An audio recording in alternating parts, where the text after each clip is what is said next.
a los núcleos de la base y las estructuras aledañas y anexas, es decir, estructuras que no corresponden funcionalmente a la actividad de los núcleos de la base, pero que están cerca y que debemos de saber que se encuentran cerca, porque cuando tenemos lesiones en estas áreas podemos tener un compromiso de núcleos de la base y de otras estructuras como la cápsula interna, como estructuras inclusive del lóbulo temporal, como formación del hipocampo, como complejo amigdalino, etc., ¿no? Y ciertas estructuras importantes que tengo que identificar que están cerca también, tanto por la parte funcional como para poderle dar un poco más de sentido tanto a la actividad límbica como a la actividad motora de los núcleos de la base, ¿sí? Entonces, ahora vamos a hablar de las vías, ¿ok? Y antes de comenzar a hablar de las vías, porque en realidad las vías no es muy complicado, ¿no? O sea, a veces los libros nos las complican al principio, es lo que quiero decir, pero no es muy complicado realmente. Así, algo parecido como lo que pasa con el cerebelo, pasa con los núcleos de la base. Si bien es cierto en el cerebelo, yo para poder comprender mejor la función que tiene, microscópicamente hablando, pasan algunos procesos de sinapsis, ¿ok? Y de envío de información, de liberación de ciertos neurotransmisores y de actividad entre neuronas principales e interneuronas, ¿no? Y entonces hablábamos de que el cerebelo es básicamente inhibitorio, ¿verdad? Y juega un poquito ahí qué tanta inhibición va a salir del cerebelo a las estructuras nucleares que van a llevar a cabo, ya saliendo del cerebelo, que van a llevar a cabo esta actividad de coordinación motora, ¿no? Ahora, ¿qué pasa con los núcleos de la base?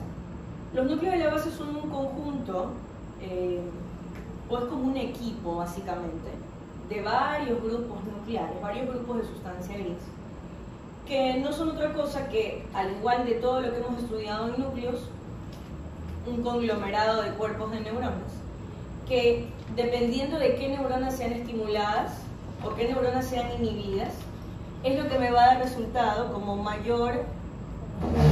Hola, Mela, pensé que usted ya no iba a venir. Que me van a dar un conjunto de resultados, ya sea de mayor excitación, menor excitación, mayor inhibición, menor inhibición. Entonces, así como pasa en las capas corticales, acá también vamos a tener que saber en qué momentos van a ser sinapsis y esa sinapsis, ¿qué va a significar? Excitabilidad o inhibición. Entonces, es un juego entre excitabilidad e inhibición y el resultado final que a mí me interesa es lo que le llega al tálamo, ¿sí? Las principales conexiones del tálamo hacia la corteza, ¿okay?, con respecto a esta función modulatoria de la actividad motora, ¿okay?, es excitación.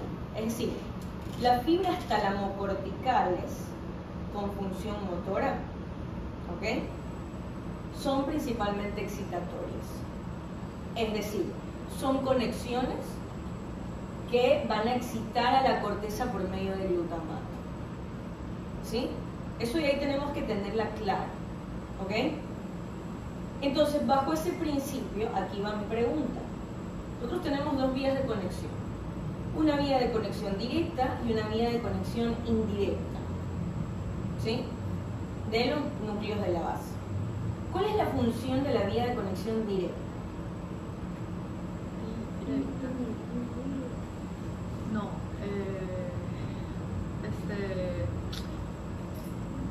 facilitar el movimiento. Facilitar el movimiento. Ok, ¿y la indirecta? Inhibir el movimiento. Inhibir el movimiento, ya, no.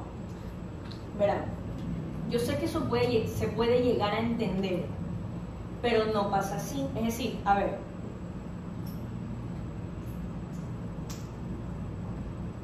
no es lo mismo decir que una conexión va a favor del movimiento y que otra conexión va en contra del movimiento, a decir que una lo facilita y la otra lo inhibe. No es directamente proporcional. ¿Qué es lo que quiero decir? Mi corteza planea un movimiento, ¿ok? Entonces, lo que mi corteza necesita de los núcleos de la base no es que me inhiba el movimiento. ¿Esto para qué lo voy a planear? ¿Sí me vaya a entender? ¿Sí?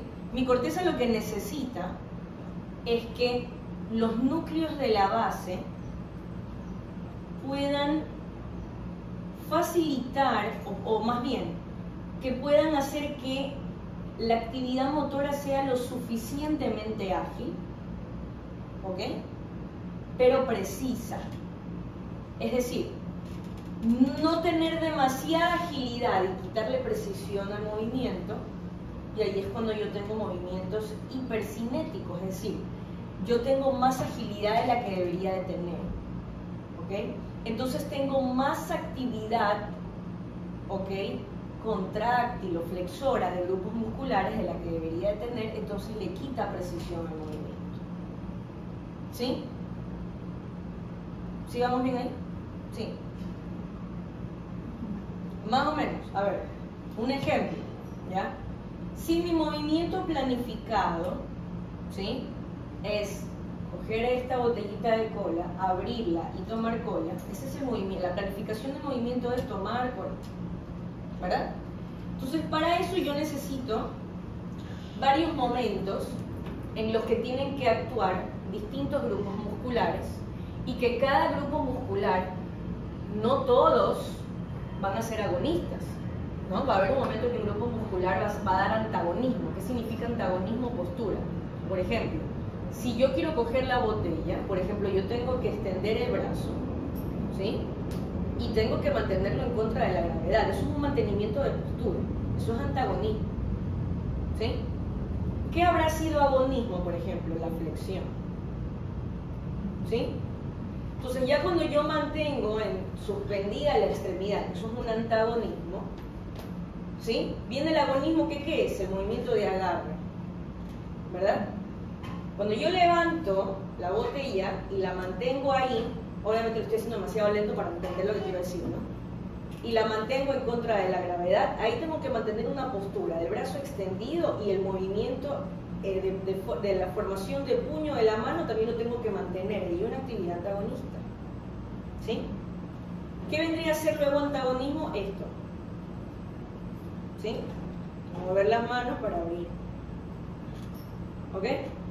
Y luego tiene que haber una adecuada coordinación entre el agonismo de llevar el brazo, ¿sí?, hacia medial, pero que luego se mantenga la postura, ¿ok?, en contra de la gravedad de mi brazo, ¿sí?, y al mismo tiempo tomar, ¿sí? Entonces, todo ese rollo de planificación que yo acabo de desglosar en un movimiento tan facilito como coger la botella con cola, abrirla y tomar, ¿ok?, implica que haya precisamente, como les digo, un movimiento lo suficientemente ágil, pero que no se entorpezca, que no le quite precisión, ¿sí? Por ejemplo, si yo tengo movimientos demasiado bruscos de flexión, ¿ok?, y tengo un antagonismo también muy brusco, entonces, ¿qué va a pasar? ¿Sí? ¿Ok? Eso no es normal, ¿verdad? Estoy por darle demasiada agilidad y demasiado antagonismo, ¿ok? Estoy sacrificando la precisión del movimiento, ¿ok?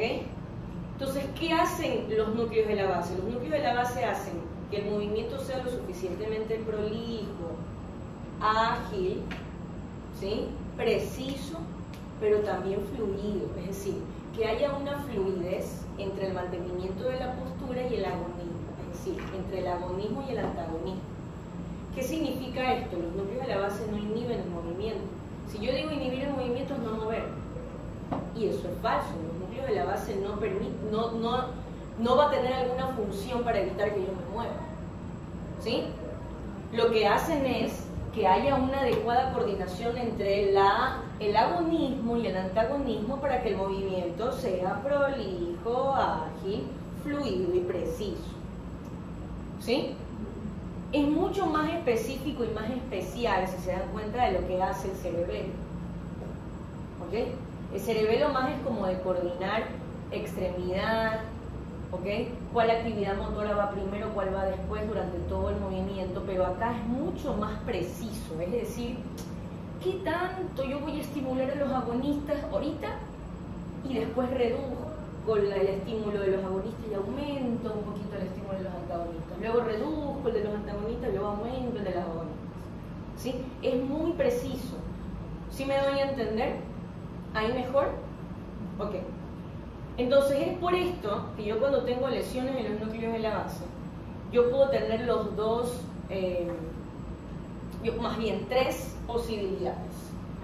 ¿Ok? Que los núcleos de la base estén severamente fregados, que entonces no haya ni agonismo ni antagonismo, y ahí sí no me muevo, ¿sí? Por eso ahí sí niego el movimiento, ¿ok? No me muevo, ¿sí? Eso ya es patológico. La otra posibilidad es que yo tenga demasiado agonismo y poco antagonismo, ¿sí?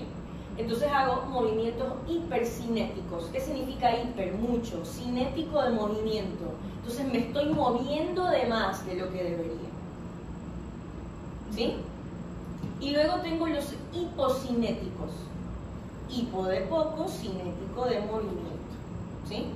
Existe el movimiento, pero con poca cinesia. ¿Ok? O sea, hay mayor antagonismo que agonismo. ¿Sí? ¿Sí me voy a entender? ¿Por ahí? Ok, listo. Entonces, regresando a la pregunta, la vía de conexión directa, ¿qué es lo que hace? Facilita el movimiento. ¿Cómo lo facilita? Priorizando la excitación para el agonismo. ¿Sí? Ahora, ¿qué hace la vía indirecta? Entonces, si no inhibe el movimiento. Al antagonismo. También facilita el movimiento objetivado, ¿sí? Pero disminuyendo la excitabilidad antagonista, ¿sí? Yo tengo que tener menos antagonismo para tener agilidad motora, si no, me quedo tiesa, ¿sí? ¿Ok? Por eso es que cuando a mí me falta dopamina, que es un neurotransmisor muy importante para el cuerpo estriado, ¿sí? Cuando a mí me falta dopamina, a mí se me disminuye la posibilidad o hay un desbalance entre facilitar el agonismo, facilitar el antagonismo. Y por eso el parkinsonismo, ¿sí? O ya el paciente de por sí con enfermedad de Parkinson está caracterizado por tener presentaciones hipercinéticas, pero también hipocinéticas. Si bien es cierto, el paciente con Parkinson tiembla, pero el paciente con Parkinson también hace congelamiento durante la actividad motora. El paciente con Parkinson tiembla, pero se queda congelado y no camina. Y luego se descongela y se vuelve a congelar y tiembla. ¿Sí? Como contraído. Ajá. Entonces tengo ahí, por ejemplo, un ejemplo en el que tengo yo mucho antagonismo en ciertos momentos, mucho agonismo en ciertos momentos. ¿Sí? Y eso es un ejemplo, ¿no? Porque estamos hablando de que es un paciente que llega a tener durante su evolución de la enfermedad un déficit hasta una deficiencia completa de la producción de dopamina, ¿no? Pero de ahí podemos tener muchas causas en las que puedo tener movimientos hipercinéticos, movimientos hipocinéticos. ¿Ok? ¿Ya? Entonces, claro, hay un mundo de probabilidades cuando yo tengo lesiones de los núcleos de la base. Yo puedo temblar, puedo tener distonías, puedo tener balismos, ¿sí? O sea, un chorro de cosas, ¿ok? Entonces, ahora sí, quedó un poquito más claro entonces la finalidad de la vía directa y de la indirecta, ¿sí? ¿Ok? Desaprenden eso de inhibición del movimiento. No inhibe el movimiento. Mejor no le digo por qué dije eso. Ya, sí, mejor, quiero saber. Mejor no saber ciertas cosas. Lo acaban de decir por ahí. Mejor no hablar de ciertas cosas. Sí. Como la película. Ya. Ok. ¿Sí? Ajá. ¿Estamos claros ahí, no? Ya. A ver. Vamos con los sitios de sinapsis de la vía. Comencemos con la directa, que es la más sencilla. Acuérdense. Aquí la finalidad es tener mayor agonismo. Por lo tanto, si yo quiero mayor agonismo, y yo les había dicho que la finalidad, a mí lo que me importa, bueno, me importa toda la vía, pero claro, lo que necesito yo recordar es que la vía tálamo-cortical es excitatoria, siempre, ¿sí? Vía directa, vía indirecta, ¿sí? Las fibras tálamo-corticales siempre son excitatorias. La diferencia es que una vía va a hacer que las fibras tálamo-corticales lleven mayor excitación y la otra vía va a hacer que las vías corticales lleven menor excitación, no inhibición, menor excitación. ¿Sí? A ver, las fibras tálamo-corticales, ¿sí? En ambas vías son excitatorias. En ambas envía glutamato, ¿sí? El tálamo no le va a enviar otra cosa a la corteza que no sea glutamato. Por eso es que no hablamos de inhibición, ¿no? Que era lo que les decía al principio.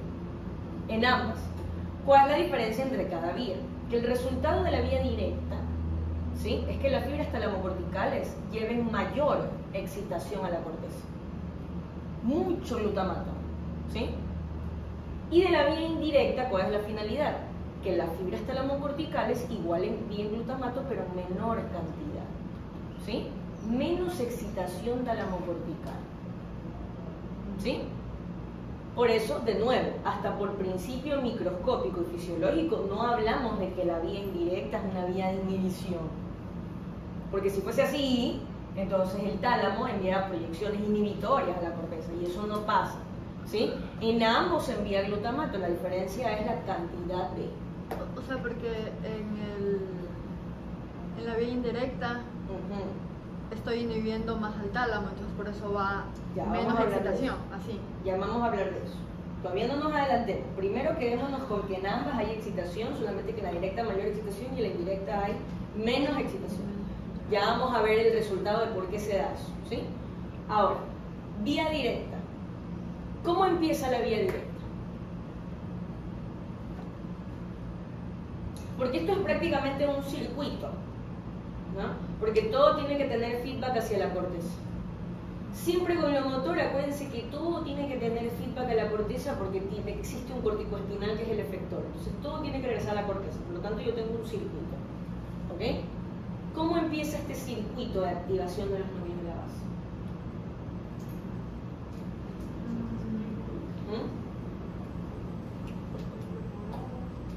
No. ¿Cómo empieza? Mira.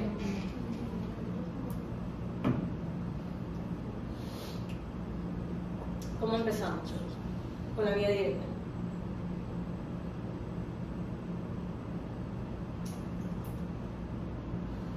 No, allá.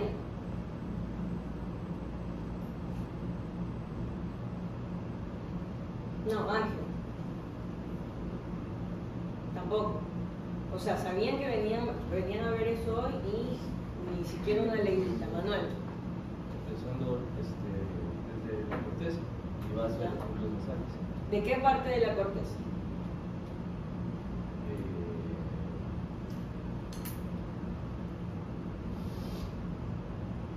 Me dice corteza, ¿no? ¿De qué parte de la corteza? Bueno, de los movimientos sería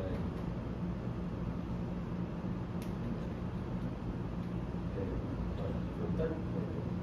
Frontal. Y frontal hay mucho. Frontal hay orbitofrontal, frontal hay corteza prefrontal, frontal hay campo visual frontal, frontal, mucho frontal. ¿Qué parte del frontal? Keila. ¿Motora primaria?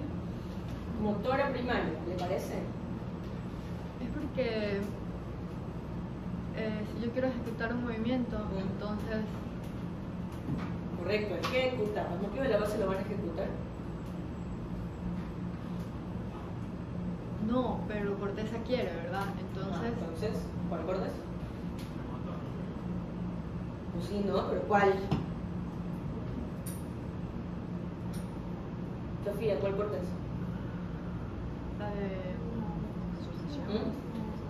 ¿Cuál? Asociación hay muchas.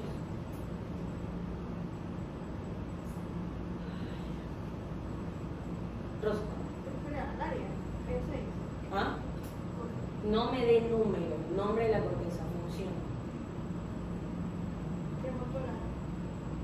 Premotora. Ya, ahí recién estamos avanzando. ¿Sí? Corteza premotora. ¿Ok? Tanto de premotora, también de motora suplementaria, pero más de premotora. ¿Ok? Que justamente el área cortical frontal, que se encarga de planificar el movimiento, no puede ser de la primaria hija si la primaria es efectora. En caso de que los núcleos de la base en la médula, de los núcleos de la base se va a ir a los nervios periféricos y va a hacer constricción. Ok. Entonces, esa información del movimiento planificado de la corteza premotora, ¿sí?, va a llevar impulsos excitatorios hacia el núcleo caudado y el putamo. ¿Sí? O sea, literalmente van a prender al caudado y al putamen para iniciar todo el proceso de conexión para la agilidad motora. ¿Ok? Y luego, ¿qué más va a pasar? Yo necesito no solamente de la excitación cortical, ¿ya?, sino también necesito de una actividad modulatoria, en este caso excitatoria, por parte de la sustancia negra. ¿Sí? La dopamina es un neurotransmisor muy importante para modular toda esta función motora. Entonces, la sustancia negra, ¿sí?, envía las famosas fibras nigroestriadas. ¿Ok? Por eso tenemos una vía corticoestriada y una vía nigroestriada. ¿Sí? Ahora, esa dopamina, porque el neurotransmisor, la dopamina es un neurotransmisor excitatorio o inhibitorio. ¿Ah? Excitatorio o inhibitorio. Si ustedes me ponen así, no escucho, hablen mal. Excitatorio o inhibitorio. ¿Ah? Excitatorio. Es mixto. Excita o inhibe dependiendo del receptor.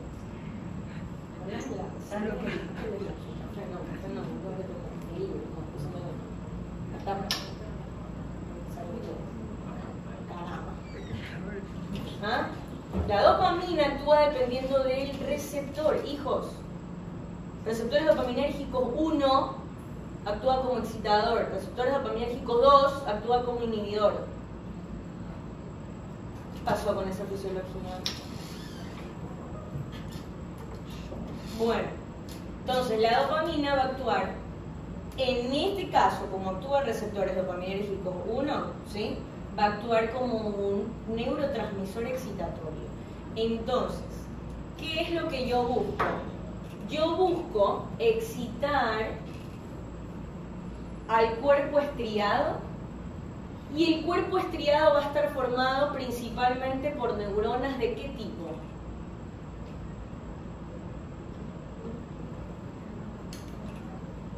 Tuvieron que haber visto mucho de base en microteoría. ¿O no?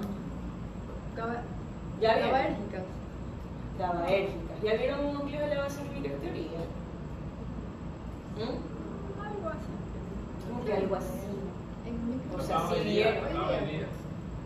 Tocaba. ¿Cómo que tocaba? Ya no va a tocar. No, porque ya pasó. Y no alcanzamos a ver entonces. Ok. Ya nos lo saltamos. No quiero escuchar lo de vía directa y indirecta ¿Cómo? Nada. ahí viene ¿de dónde aprendimos lo de la vía directa e indirecta sin inhibitorios? No. Ajá. Ok, a ver, escuchen. Olvídenlo, doctor.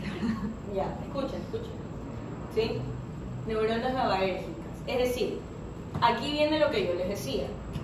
Yo estoy excitando neuronas que producen GABA, ¿correcto? Entonces, excito las neuronas que producen GABA y por lo tanto las fibras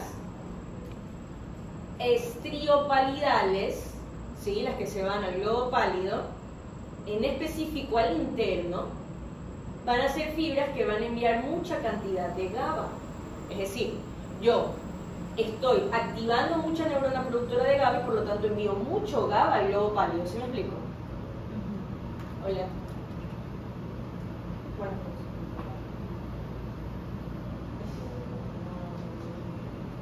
¿Qué sabe que O sea, obviamente es mi culpa, pero es nada, o sea, lo puedo traer mañana. Yo no todos los días. O no lo traigo mañana. Tú dime. Yo mañana vengo a las 10. De ahí me quedo larga hasta que se quede mucho.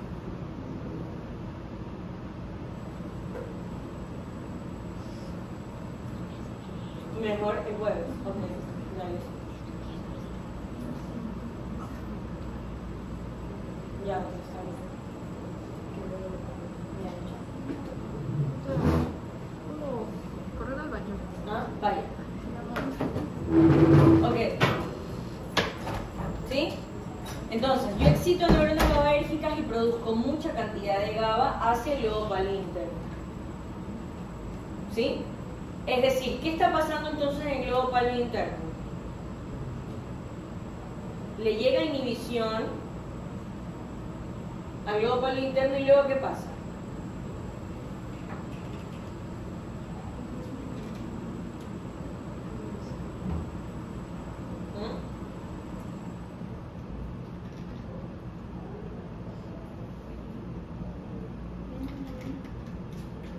¿Qué pasa entonces del globo pálido interno? Se va al tálamo y ¿qué va a pasar?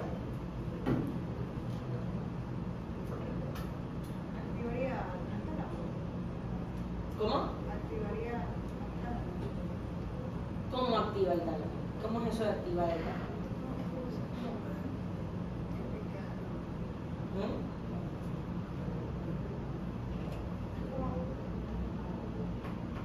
Haría que el tálamo envíe más señales a la corteza. ¿Pero cómo?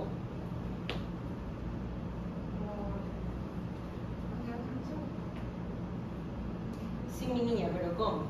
Es decir, el globo pálido interno ¿qué hace? Hace una estimulación excitatoria o inhibitoria en el tálamo.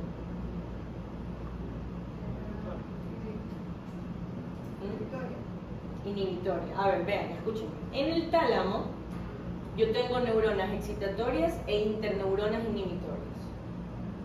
¿Sí? Entonces, el globo pálido interno, ¿qué es lo que va a hacer?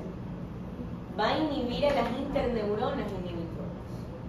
Por lo tanto, las únicas neuronas que quedan excitadas van a ser las neuronas glutamatérgicas, las excitatorias. Es decir, hagan de cuenta que es como si yo inhibiese selectivamente a las neuronas inhibitorias del tálamo. ¿Ok? Por lo tanto, lo que me va a dar como resultado, ¿sí?, es que todas las fibras que conectan al tálamo con la corteza envíen solamente glutamato. ¿Sí? ¿Ok? Entonces es por eso que la vía directa es una vía que me da mayor excitación tálamo-cortical. ¿Sí? ¿Ok?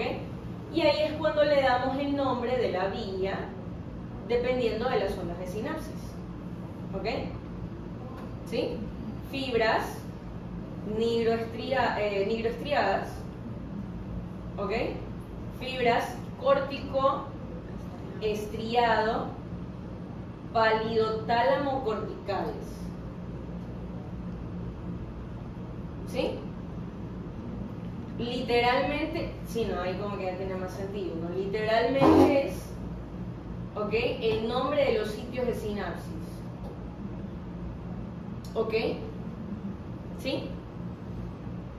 ¿Se comprendió la vía directa? ¿Sí? ¿Todos? ¿Belén? Ahí. ¿Dayana? Es que yo me salí. Ahí a ver. Yo excité más a las GABAérgicas del caudado y el putamen, ¿no? Correcto. El cuerpo estriado. Esta inhibición Se proyecta el globo pálido inhibió interno. al globo pálido. Ajá, se proyecta directamente al globo pálido interno, pues. Ajá, al globo pálido interno. Ajá. Entonces, pero el globo pálido interno, ¿era excitatorio o inhibitorio? Inhibitorio. O sea, Entonces, a ver, va a inhibirme más, lo que va a dejar el tálamo. va a inhibir más a las interneuronas inhibitorias del tálamo. Por lo tanto, las únicas que quedan excitadas van a ser las glutamatérgicas. va a inhibir más a las que inhiben a la de la inhibición. Entonces solo me quedan libres las excitatorias. Correcto. Ujú. ¿Sí? Ya. ¿Sí todos? Ya. Bien. Vamos con la vía indirecta. ¿Ya? Y se llama indirecta porque una vez que entra en el circuito del núcleo caudado, hace uso funcional de otras estructuras fuera de las de los núcleos de la base, como el núcleo subtalámico. Es decir, aquí tenemos una actividad tanto diencefálica como del núcleo de la base. ¿Ok? Entonces por eso es que se llama indirecta. ¿Cuál habíamos dicho que era la finalidad de esta vía? Inhibir menos. No, excitar menos. Ajá, de los antagonistas. Excitar. Que por ejemplo, escúchenme, aquí viene algo importante, ¿sí? No inhibe, a ver, si yo digo inhibe los movimientos, no es adecuado. Pero ¿qué sí puedo decir? Que inhibe movimientos competitivos. ¿Sí? Inhibe más los movimientos competitivos, sí. No. Escúchame. La vía, a ver, si nos ponemos puristas para entender, ¿sí? Para entenderlo mejor, ninguna de las dos vías, su resultado es inhibición. Porque ambas liberan glutamato, ¿sí? Las fibras talamocorticales no van a liberar otra cosa que no sea glutamato. ¿Sí me explico? La diferencia es que yo, en movimientos, yo puedo tener movimientos agonistas y movimientos antagonistas, que es lo mismo decir antagonistas o movimientos competitivos. ¿Sí? El movimiento que compite con el agonismo, es decir, la postura. Que generalmente los movimientos competitivos son movimientos extensores. ¿Sí? Claro. Y los agonistas son generalmente flexores. Aunque no siempre, pero... No siempre, pero en la mayoría de las ocasiones. ¿Sí? Entonces, ¿qué es lo que pasa con la vía indirecta? La vía indirecta igual excita, solo que menos.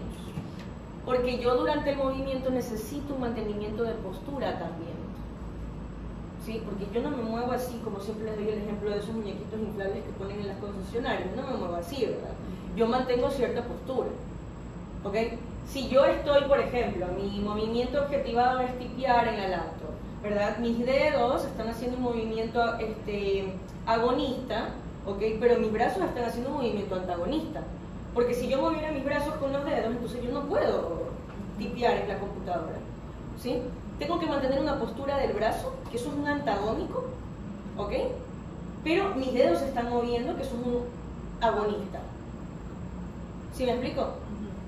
Entonces, ¿qué sería, por ejemplo, que haya mayor actividad competitiva o de movimiento competitivo, ¿ok? Mientras yo estoy haciendo esto. Si hay demasiado movimiento competitivo, de pronto se me dificulta mantener la postura y hago distonías. Entonces, mientras estoy haciendo de la nada un movimiento distónico, de la nada un movimiento distónico, ¿sí? Los pacientes con distonías que hacen eso, están caminando y de la nada se quedan así un rato y luego siguen caminando, ¿no?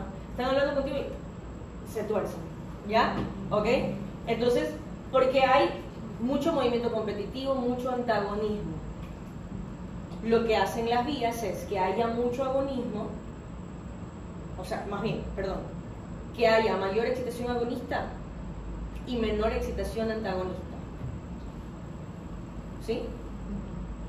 ¿Ok? ¿Sí me explico? Ya. Listo. No, siempre es glutamato al final.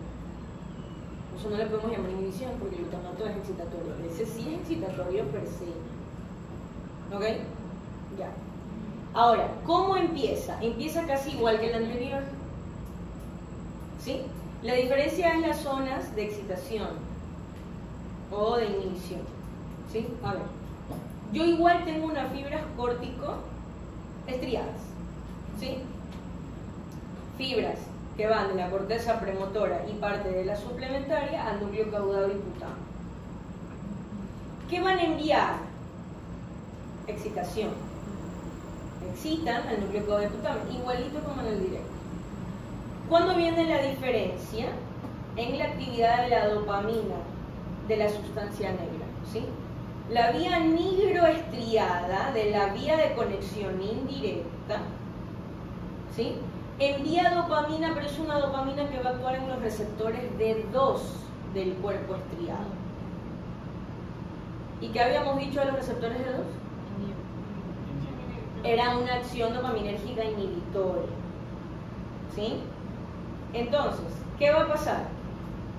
¿Esta dopamina qué va a hacer? Inhibir la excitación. Inhibe a las interneuronas colinérgicas. Eso es lo que hace. ¿Sí?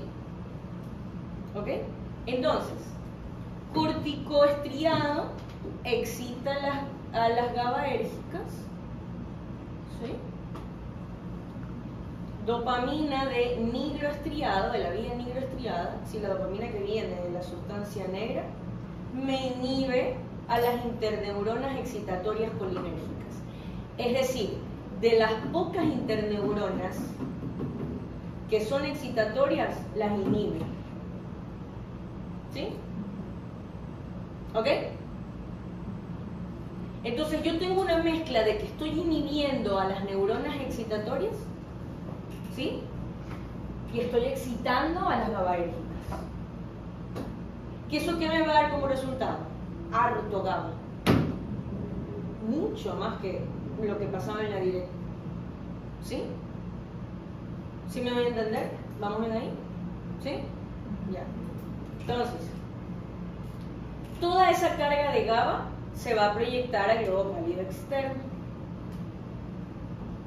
¿Sí? Y luego de ahí va a haber una conexión pálido-subtalámica. Aquí es cuando viene esto que hablamos de lo indirecto, ¿sí? Porque se sale de los núcleos de la base y se va al núcleo subtalámico.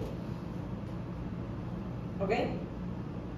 Entonces, esas proyecciones de las neuronas inhibitorias que están en el globo pálido externo, ¿sí? Se van al núcleo subtalámico. El núcleo subtalámico es un núcleo que basalmente está inhibido. ¿Sí? El núcleo subtalámico basalmente está inhibido. O sea, mientras no le llegue nada, él está inhibido. ¿Ok? Entonces, si yo envío proyecciones, ¿sí?, de neuronas inhibitorias hacia un núcleo subtalámico que está inhibido, ¿sí?, yo inhibo a la inhibición correcto, menos por menos es igual a más. Es decir, estoy liberando de la inhibición al núcleo subtalámico. ¿Ok? Por lo tanto, las proyecciones que puede enviar el núcleo subtalámico que son excitatorias son las únicas que van a funcionar. ¿Ok? Porque inhibía las inhibitorias. ¿Sí? Y por lo tanto, las proyecciones que va a enviar el núcleo subtalámico, ¿sí?, como vía subtálamo-pálido-talámica, ¿sí?, primero pasa por el globo pálido de nuevo. Por eso se llama indirecta, porque hace toda una viravuelta. En lugar de irse directamente al globo pálido interno, primero va al externo subtalámico y luego va al interno recién. ¿Ya? Entonces, esas proyecciones excitatorias que vienen del subtálamo, ¿sí?, va a aumentar entonces lo que va a salir del globo pálido interno al tálamo, va a aumentar las proyecciones inhibitorias, mucho más de lo que pasaba acá. ¿Sí? Porque acá yo directamente estoy ocasionando una excitación a las neuronas inhibitorias. Entonces va a ir a hartísima inhibición. ¿Ok? ¿Sí? Por lo tanto, yo inhibo mucho al tálamo. ¿Eso qué va a dar como resultado? Que el tálamo envíe glutamato, pero poquito hacia la corteza. ¿Sí? Entonces, la vía indirecta, ¿cuál va a ser su resultado? El que venimos hablando hace un chorro de tiempo. ¿Sí? Menor excitación tálamo-cortical. ¿sí? Entonces, ante la necesidad, dependiendo de ese movimiento planificado que yo tenga, a veces va a actuar más la vía directa, a veces va a actuar más la indirecta, y eso depende en un periodo de tiempo de el patrón de movimiento objetivado, ¿sí? Hay movimientos que al inicio necesitan mucho agonismo, al final necesitan mucho antagonismo, ¿sí? Por ejemplo, un tipo de movimiento que necesita mucho antagonismo sostenido y que al principio y al final tenga más antagonismo todavía es alzar pesas. Por ejemplo, ¿sí? Necesito un mantenimiento de la postura, ¿sí? Suficiente, ¿ok? Para poder ir en contra de la gravedad y en contra de la resistencia del peso de lo que yo estoy levantando. Mucho antagonismo, ¿sí? Luego comienzo a hacer las repeticiones, mantengo igual un antagonismo, pero le doy a todo lo que da con el agonismo, y luego cuando ya entro al fallo, ¿verdad? Uy, ya tengo que bajar, ¿no? Las pesas necesito también mucho antagonismo, porque si no se me va por todos lados, me cae en el pie, me cae en la cara, ¿sí? Entonces, y en cambio yo tengo otras circunstancias en las que yo necesito mucho más agonismo que antagonismo en distintos cuerpos musculares. En el ejemplo que yo les decía de tibial, por ejemplo, en tibial necesito mucho antagonismo en el brazo, pero mucho agonismo en los dedos, ¿ya? Entonces eso es lo que hacen los núcleos de la base, ¿sí? Calculan qué tanto agonismo y qué tanto antagonismo necesita el brazo, la pierna, los dedos del pie, los dedos de la mano, la cabeza, todo, durante cualquier movimiento planificado, ¿sí? ¿Ok? ¿Queda un poquito más claro lo que hacen los núcleos de la base? ¿Tienen alguna duda?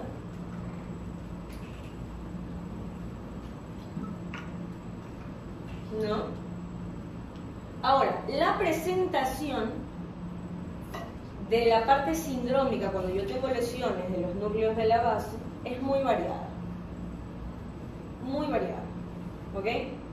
Porque, como les decía, yo puedo tener un completo silencio funcional de los núcleos de la base y sencillamente no me voy a mover. ¿Ok? O puedo tener otro tipo de problemas, como me pasa con el Parkinson, que tengo bien a los núcleos de la base estructuralmente hablando, pero tengo déficit de dopamina. Y entonces se me desbarajusta completamente todas las vías, porque yo necesito que la sustancia negra me produzca suficiente dopamina para D1 y D2. ¿Sí? Y entonces luego ustedes tienen pacientes que tienen mayor actividad dopaminérgica 1, menor actividad dopaminérgica 2, mayor actividad dopaminérgica 2, menor de 1, y entonces es lo que le va a pasar al paciente si va a tener predominio hipercinético, predominio hipocinético. ¿Sí? Eso va a depender del grado de degeneración de las neuronas que producen la dopamina en la sustancia negra. ¿Sí? Eso me iba a preguntar. Claro, como receptores de 1 y de 2. Ajá. Entonces, claro, y ahí dependiendo de eso es si yo voy a tener mucho agonismo o mucho antagonismo. Y es por esto que pasa lo que les decía de los pacientes. Por ejemplo, les suele pasar a ellos que en la marcha, porque nosotros en la marcha hay momentos que tenemos que tener mucho agonismo y momentos que tenemos que tener mucho antagonismo. Porque igual tenemos que mantener postura durante la marcha, si no nos pasáramos cayendo todo el tiempo. Entonces, a veces ellos tienen este desbalance. ¿Cuál es el problema? Que siempre la vía directa y la vía directa al unísono están actuando ellos. La diferencia es la cantidad de neurotransmisores que se van a producir dependiendo de qué tanta excitabilidad haya. Y esto literalmente es así, o sea, si mis neuronas de la corteza planean un movimiento que ya es objetivado, por lo tanto es un movimiento que es aprendido en la mayor parte del tiempo, ¿ok? ¿Qué pasa? Que ya la corteza, al ser un movimiento aprendido, ya sabe que es un movimiento que te va a necesitar cierta cantidad de agonismo, cierta cantidad de antagonismo. Lo que necesita es decirle, oye, no quiero la base, yo ya sé que necesito agonismo y antagonismo en este movimiento, tú calcúlame qué tanto, según lo que yo quiero hacer, ¿ya? Entonces, ¿cuándo viene el problema? Cuando los núcleos de la base no tienen la capacidad de calcular qué tanto agonismo y qué tanto antagonismo, ¿sí? Entonces, por eso es que a veces se pueden interponer entre un movimiento relativamente normal, ¿sí? Mucho agonismo, mucho antagonismo, ¿sí? Entonces tiemblo o hago movimientos bruscos, ¿sí? o hago espasmos, ¿no? El Tourette, que están todo el tiempo, ¿sí? ¿Ok?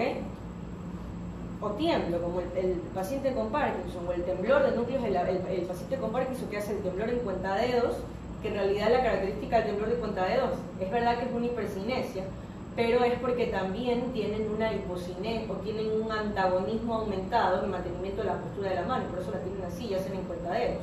No todos los pacientes que tienen temblor por la afectación de núcleos de la base tiemblan así, ¿no?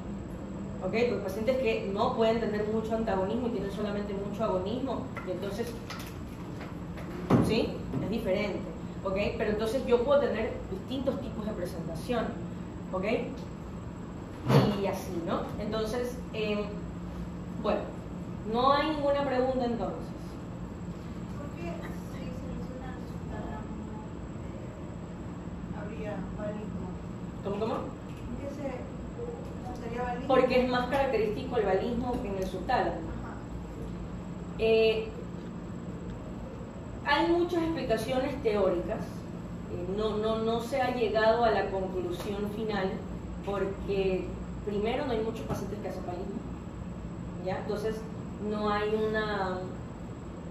una población o una muestra que sea estadísticamente significativa como para determinar una causa en particular. Pero lo que se cree es que como el subtálamo, ¿sí?, siendo parte únicamente funcional de la vía indirecta y no de la directa, ¿sí?, entonces lo que se cree es que cuando tenemos lesiones del subtálamo, al no funcionar adecuadamente la vía indirecta, no hay una modulación de eso que debería de haber de menor excitación para el antagonismo. ¿Okay? Entonces lo que se cree es que ocurre el agonismo, pero el agonismo dura muy poco tiempo y dura mucho más tiempo el antagonismo. Entonces es por eso que yo como que lanzo el brazo, ¿sí?, y luego se queda como que en la posición y luego lo vuelvo a la postura inicial. Como que el agonismo dura muy poco, porque por ejemplo, si yo quiero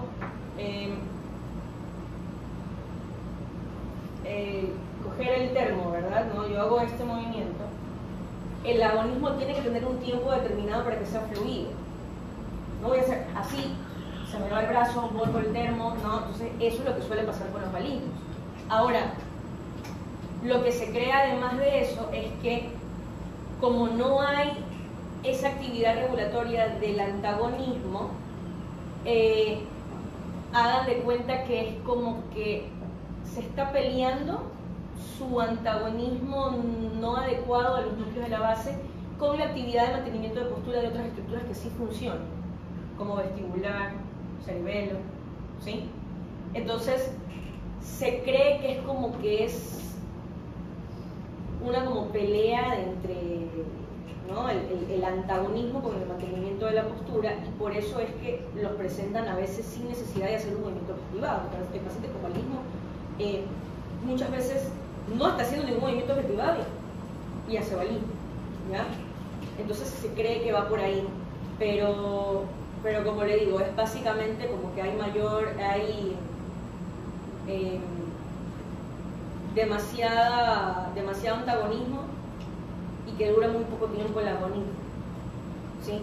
Porque ¿qué sucede? Sucede que el subtálamo, al enviar esas proyecciones excitatorias al globo pálido interno y causar una menor excitación en el tálamo, si el subtálamo no funciona, ¿sí?, lo que pasaría es que no hubiera justamente esta modulación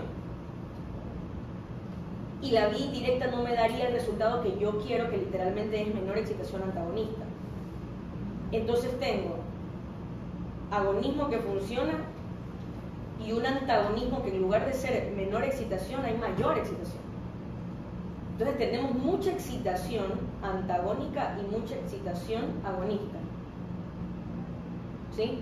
Y por eso es que se piensa que resultan los balismos es casi que exclusivamente para lesiones del núcleo subtalámico, aunque se han reportado casos de pacientes que tienen balismo y que también tienen lesiones estriatales, ¿sí? Acá, ¿ya? Pero que todos los pacientes reportados con lesiones del núcleo subtalámico, todos tienen balismo, ¿no? Entonces es como más representativo de lesiones del núcleo subtalámico, ¿sí? ¿Alguna otra pregunta? ¿Por qué si sabemos que necesitamos necesitamos dopamina para lo del Parkinson? ¿Por qué no hay cura para el Parkinson? ¿Cómo? ¿Por qué no tenemos cura para el Parkinson? Si sabemos que el fallo está en la producción de dopamina. ¿Pero a qué se refiere usted? ¿A darle dopamina al paciente? O sea, eso quiere saber, porque si sabemos que necesita dopamina, entonces no se le puede dar directo, ¿ok? O sea, a ver, no hay cura para el Parkinson, pero hay tratamiento.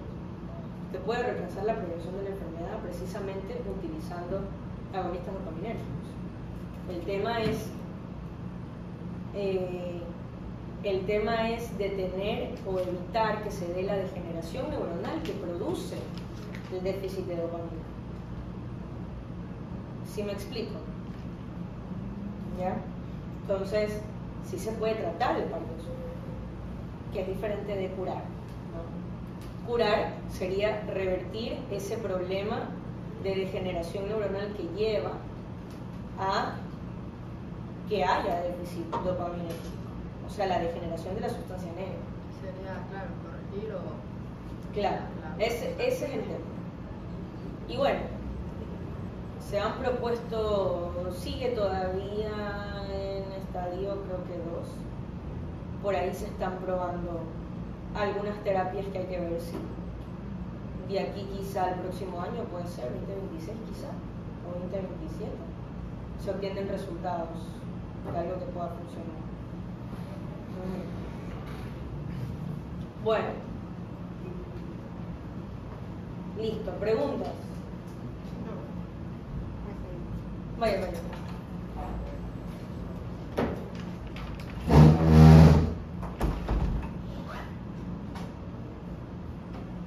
Estamos bien. A ver, vamos con límbico. Eso de que si se me daña, digamos, el estriado o el globo pálido interno o externo, eso sería como síndromes. Claro. Ahí vemos. Síndromes. Claro. Sí. Yo normalmente para estos problemas de trastornos motores hacemos igual un taller así como hicimos con cerebelo. No lo vamos a poder hacer presencial, se los voy a tener que subir a la plataforma y lo vamos a tener que hacer virtual, o sea, tipo asincrónico, ¿no? Lo resuelven y me envían y yo les doy un deadline, porque quiero priorizar la parte presencial para explicar cosas teóricas que estén 0 kilómetros.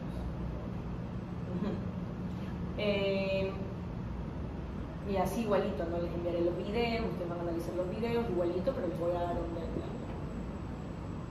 O sea, es decir, yo les voy a avisar. Supongamos que yo se los voy a subir ahorita y le voy a decir que tengo 2 horas para responderme, tengo 1 hora para responderme, tengo 40 minutos. Ah, ya. ¿Sí? Para ver esa parte de él. Pero yo no contaba con este feriado larguísimo. Si no hubiésemos tenido ese feriado, tranquilamente ya hubiésemos hecho el taller, pero no estuviéramos así tan atrasados. Pero bueno, ¿ok? Entonces vamos con límbico. A ver, un poquito ya hemos estado hablando del límbico, creo que no nos va a llevar mucho tiempo, espero, que siempre con límbico surgen muchísimas preguntas porque es un tema muy interesante. ¿Ok? Pero vamos a tratar de cubrirlo hoy mismo. ¿Ok? A ver. Sistema límbico, ¿por qué está conformado? ¿Cuáles son las estructuras que conforman el sistema límbico?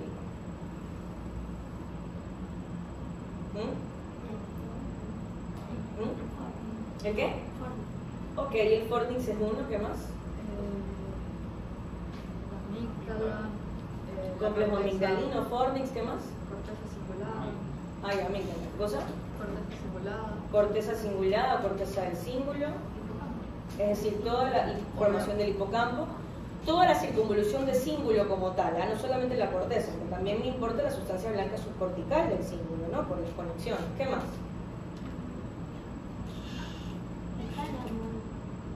Bueno, el tálamo, claro, siendo sitio de relevo de papeles, muy bien. ¿Qué más? El tema límbico es un chorro de cosas, ¿ah? ¿Me están diciendo? Ni la mitad. ¿Qué más? Melanie, ¿qué falta el sistema límbico de lo que hemos mencionado? Corteza Dijimos entornal. fornix, dijimos formación del hipocampo, complejo amigdalino, dijimos tálamo, Corteza entornal. corteza del cíngulo, con la circunvolución completa del cíngulo, corteza entornal, ¿qué más miren? ¿Cuáles giros? Ya dijimos uno, cíngulo.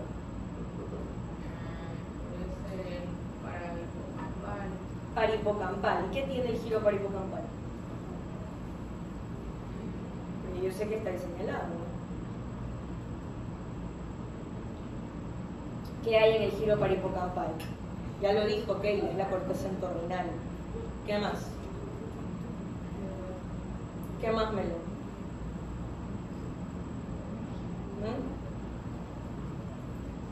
¿Qué más, Dayana?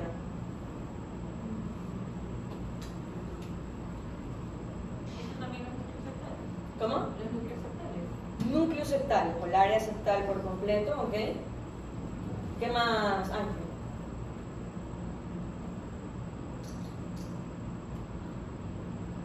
Ayer mencionamos algunos. La vía mamilotalámica y la vía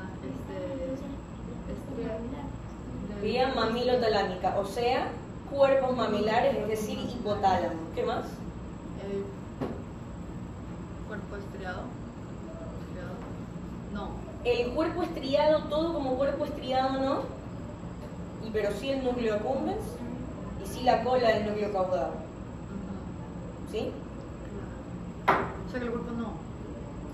El cuerpo estriado, todo el cuerpo estriado como él, no. Es decir, cada vez por estudios tractográficos se ha determinado que el cuerpo estriado puede su actividad ser influenciada por el sistema límbico con respecto a la motivación motora. ¿Sí me entiende lo que le quiero decir? ¿Sí me va a entender? O sea, pero. O sea que lo límbico, ¿sí?, puede afectar funcionalmente al cuerpo estriado, ¿sí?, con respecto a la motivación motora. Es decir, que el cuerpo estriado pueda ser más o menos excitable en las vías.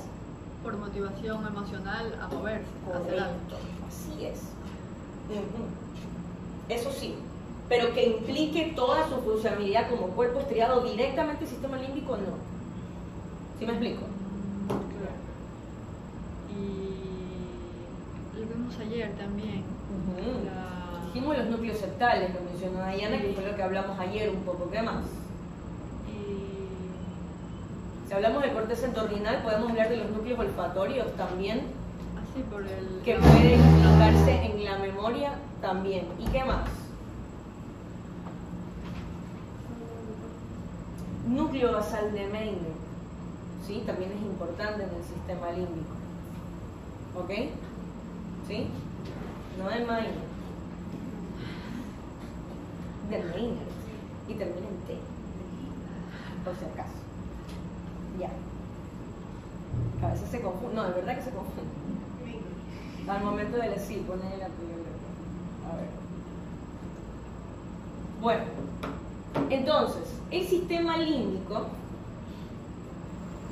que en algunos textos, en algunos anatomistas, en algunos partidarios, que al menos a mí no estoy muy de acuerdo, que todas las estructuras límbicas las encierran dentro de un contexto como lóbulo límbico, que de nuevo digo, a mí en lo personal no estoy muy de acuerdo en mencionarlo como lóbulo límbico, porque entonces si solamente incluyo las estructuras lobares, le estoy restando por ahí un poco de importancia a otras estructuras que no forman parte de las estructuras lobares como tal y que igual importan en la funcionalidad del sistema límbico, ¿no? Pero en todo caso, lo que se puede reconocer como estructuras límbicas en cuanto a estructuras lobares, ¿sí?, lo que está acá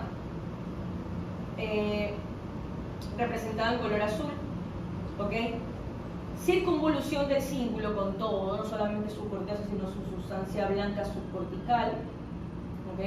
El giro frontal orbitario, que nadie me lo mencionó, pero el giro frontal orbitario también es importante, ya vamos a hablar de su función. Eso justo yo le iba a preguntar porque vi algo que estaba relacionado con los ojos y, o sea, que es como que lo visual hacia lo emocional. no exactamente así. Ya lo voy a explicar, no se preocupe. Lo va a entender y lo va a saber, tranquila acá. Entonces, giro frontal orbitario, ¿sí? Polo temporal, con su uncus, ¿ok? Su giro paripocampal, con todo lo que respecta al giro paripocampal, ¿no? Si lo vemos en una vista así como inferior, ¿ok? Igualito, corteza orbitofrontal, polo temporal, ¿sí? Circunvolución paripocampal, o giro paripocampal, ¿ok? Giro frontal orbitario, polo temporal, ¿ok? Y también parte de la corteza insular, ¿ok? Importante para el reconocimiento de estructuras de funciones límbicas, ¿ok? Entonces, esto de acá ya lo vimos, ¿sí? Entonces, esto de acá, para las personas que no ven micro conmigo, ¿verdad? Yo lo había explicado en micro. Entonces, pero sus compañeros que ven micro conmigo, ¿verdad? Nos van a recordar ahorita, ¿sí? Las vías, ¿verdad?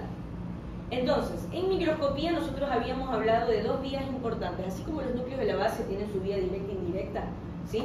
La formación del hipocampo también tiene dos vías importantes, que es la vía perforante y la vía alvear. ¿Sí? Ok. ¿Qué habíamos dicho que era la función de la vía perforante? Habíamos dicho que la vía perforante era una vía que se encargaba de la creación de la memoria episódica. ¿Qué significa la memoria episódica?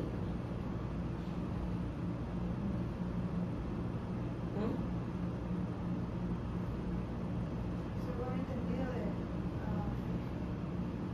sé que la memoria episódica estaba a corto y a largo plazo. Y se refería a momentos, o sea, es que separaba episódica y semántica. La semántica era de Episodio. episódica era como un recuerdo inconcreto, como así, ¿Ya? como un plato específico que usted comió en un restaurante. Datos, ¿qué más era? A ver, literalmente, cuando ustedes ven una serie y ustedes se ven un episodio, ¿qué ven? Ven todos los detalles del episodio, los personajes, ¿sí? ¿Qué más ven además de los personajes? Se pueden acordar ustedes de ciertos diálogos, ¿verdad? De, ¿qué más? Las canciones. Escenografía, las canciones, o sea, los soundtracks, etc. ¿Verdad? Y literalmente su vida, lo que usted vive, son episodios, ¿sí? Entonces, memoria episódica es literalmente guardar o tener la capacidad, nuestra formación del hipocampo tiene la capacidad de guardar información de los episodios de su vida, ¿sí? Entonces, esto que estamos viviendo ahorita es un episodio. ¿Qué incluye ese episodio? Que usted pueda recordar la ropa que usted cargaba puesta, tiene la capacidad de recordar la ropa que cargaba la profesora, la ropa que cargaba su compañera que estaba al lado suyo, que usted estaba sentado al frente de un microscopio, ¿sí? En qué laboratorio recibió la clase, qué clase recibió, qué imagen estaba viendo, qué hora era, si tenía hambre, si se había desayunado, qué iba a almorzar, si todo eso, todo lo que vaya a estimular a sus cortezas de asociación en un contexto sensorial, lo que ve, lo que escucha, lo que usted se escucha que habla, lo que pensó en decir y no dijo, todo eso es parte del episodio de su vida, ¿sí? Entonces, mi formación del hipocampo tiene la capacidad de guardar información episódica, es decir, todos los detalles de lo que le está pasando. Y entonces, usted va a tener una memoria episódica a corto plazo, una memoria episódica a largo plazo.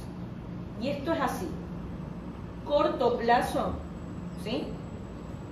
Lo que usted igual vivió y que lo puede recordar máximo por 24 horas. A veces hasta 48, dependiendo, ¿sí? de la atención más que de lo que vaya a ser la formación del hipocampo. ¿Sí? Vemos un ratito cómo va el bicho.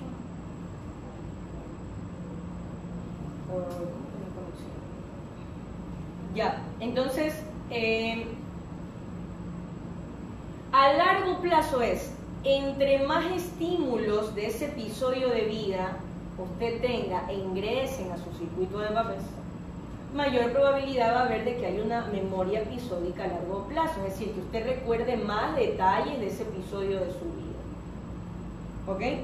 Ahora, eso que se va a transformar en una memoria a largo plazo va a depender de varias circunstancias. Primero, del grado de atención que usted tenga en ese momento, en ese episodio de su vida. Segundo,